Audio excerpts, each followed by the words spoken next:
হঠাৎ করে ঢাকা বাণিজ্য মেলায় যাবো সেটা আসলে প্রথমে ভাবতেই পারিনি। যাই হোক, সুযোগ পেয়ে এই প্রথমবার বাণিজ্য মেলায় গেলাম। তখন আমাদের কুমিল্লাতেও বাণিজ্য মেলা চলতেছিল। আমাদের কুমিল্লা বাণিজ্য মেলা আর ঢাকার বাণিজ্য মেলার মধ্যে শুধু একটাই পার্থক্য, সেটা হচ্ছে স্টল গুলো। কুমিল্লা বাণিজ্য মেলার স্টল গুলো তেমন একটা সাজালো গোছালো না। ঢাকা বাণিজ্য মেলার স্টল গুলো খুবই সুন্দর এবং গোছালো।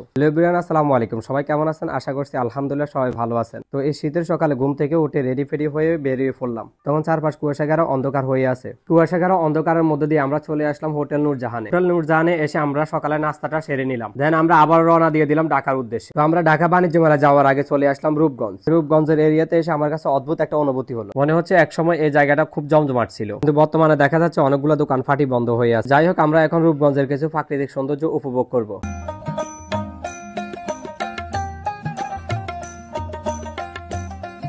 এই দৃশ্যটা দেখে হয়তো অনেকেই বুঝতে পারতেছেন এই জায়গাটা একটা চর এলাকা। আর আমাদের এখানে আসার কারণটা হচ্ছে, আমার সাথে যাকে দেখতে পাচ্ছেন উনি এখানে একটা জায়গা কিনেছেন। মূলত ওনার জায়গাটা দেখার জন্যই আমরা এখানে নেমেছি। এই জায়গাটা দেখতে হুবহু মরুভূমির মতো লাগতেছে। যাই হোক, জায়গাটা দেখে আমরা চলে আসলাম পূর্বের গাঁও কলেজের সামনে। এখানে গাড়িটা রেখে আমরা সবাই মিলে চলে গেলাম মসজিদে। তারপর জোহরের নামাজ আদায় করে আমরা এখানকার এক বড় ভাইয়ের বাড়িতে পরের খাবার দাবার সেরে নিলাম। দেন আমরা ফাইনালি রওনা দিয়ে দিলাম ঢাকা বাণিজ্য মেলার উদ্দেশ্যে। দেন 20-30 মিনিটের মধ্যে আমরা চলে আসলাম ঢাকা বাণিজ্য মেলায়। আর প্রথমে আমরা এখানে আমাদের গাড়িটাকে পার্কিং করে নিলাম। এখন আমাদেরকে হেঁটে হেঁটে বাণিজ্য মেলা যেতে হবে, তাই সবাই মিলে হাঁটতে শুরু করলাম। এদিকে প্রচন্ড পরিমাণে রোদ পড়তেছে। তো হেঁটে হেঁটে চলে আসলাম বাণিজ্য মেলা, যেখানে টিকিট বিক্রি করে সেখানে। টিকিট কিনা শেষ করে আমরা রওনা দিয়ে দিলাম মেইন গেটের দিকে। এই হচ্ছে গিয়ে মেইন গেট, যে গেট দিয়ে আমরা বাণিজ্য মেলায় প্রবেশ করব। আর এখানে আমরা আমাদের টিকিট গুলো জমা দিয়ে ভিতরে প্রবেশ করলাম। তো ভিতরে প্রবেশ করে দেখি অনেক মানুষ, তবে সুবিস্তৃত জায়গার কারণে তেমন একটা সমস্যা হচ্ছে না। সবাই খুব সুন্দরভাবে হাঁটাচলা করতে পারতেছে। অন্য মেলাগুলোতে দেখা যায় যে মানুষের সাথে মানুষের অনেক ধাক্কা ধাক্কি হয়, কারণ অন্য মেলাগুলোতে মানুষের চলাচলের রাস্তাগুলো খুবই ছোট হয়। যাই হোক, একটা দোকানে প্রবেশ করলাম, দেখলাম যে অনেকগুলো সুন্দর সুন্দর মগ আছে।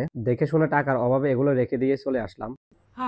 রেস্টুরেন্টটা দেখে আমার কাছে বেশ ভালো লেগেছে, কারণ এই রেস্টুরেন্টের ডিজাইনটা খুবই অন্যরকম। এভাবে অনেকগুলো রেস্টুরেন্ট এবং স্টল খুবই ইউনিক ছিল।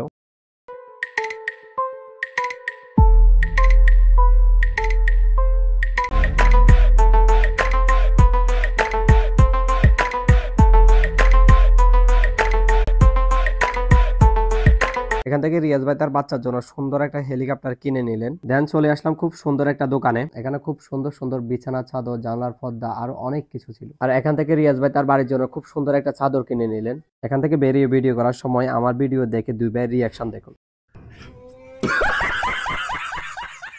যাই হোক, ঘুরতে ঘুরতে দেখি সন্ধ্যা হয়ে গেল। আর এভাবে যখন আমি ঘুরে ঘুরে ভিডিও করতেছিলাম, তখন দেখুন এক আফু রিয়াকশনটা। ও ভাই মারো মুঝে, মারো মারো মুঝে, মারো মারো, नहीं ये मजाक हो रहा है, एक सेकंड यार, मजाक हो रहा है।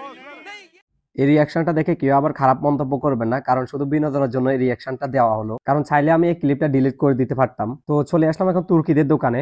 অনেকে আবার এটাকে টার্কিদের দোকান বলে। দেখলাম এই দোকানের স্টাফ গুলো টার্কি ভাষায় কথা বলতেছে। টার্কিদের এই দামি দামি ম্যাট গুলো খুবই বিখ্যাত। এখান থেকে ঘোরাফেরা শেষ করে চলে আসলাম খুব ফেমাস একটা দোকানে। এই লাইট গুলোর কারণে বাণিজ্য মেলার এই দোকানটা খুবই ফেমাস হয়ে গেছে। অনেকেই ফেসবুকে এই দোকানের ভিডিও এবং ছবি তুলে ফেসবুকে দিয়েছে। অনেক ঘোরাঘুরি করে আমাদের অনেক খিদে লেগেছে, তাই ভাবলাম কিছু একটা খেয়ে নিলে হয়তো ভালো হয়। যে দোকানে আসলাম সেই দোকানে ভাই অনেক মানুষ, যার কারণে আসলে বসার কোনো জায়গায় খুঁজে পাচ্ছি না। তাই আমরা দোকান থেকে বেরিয়ে হয়ে বাইরে একটা টোল ছিল, ওইখানে বসে আমাদের নাস্তাটা সেরে নিলাম। তারপর আবার টার্কিদের দোকানে গেলাম আবার ম্যাট দেখার জন্য, কিন্তু ম্যাট কিনা হয় না, কারণ ম্যাটের অনেক দাম ছিল। এভাবে আরো অনেকক্ষণ ঘোরাঘুরি করলাম। ঘোরাঘুরি শেষ করে শেষমেশ আমরা এখন বেরিয়ে পড়বো। আর রাতের দৃশ্যটা কিন্তু অনেক বেশি জোশ ছিল। দিনের বেলা এত মানুষ দেখি নাই, কিন্তু রাতের বেলা যে পরিমাণে মানুষের ভিড় জমেছে।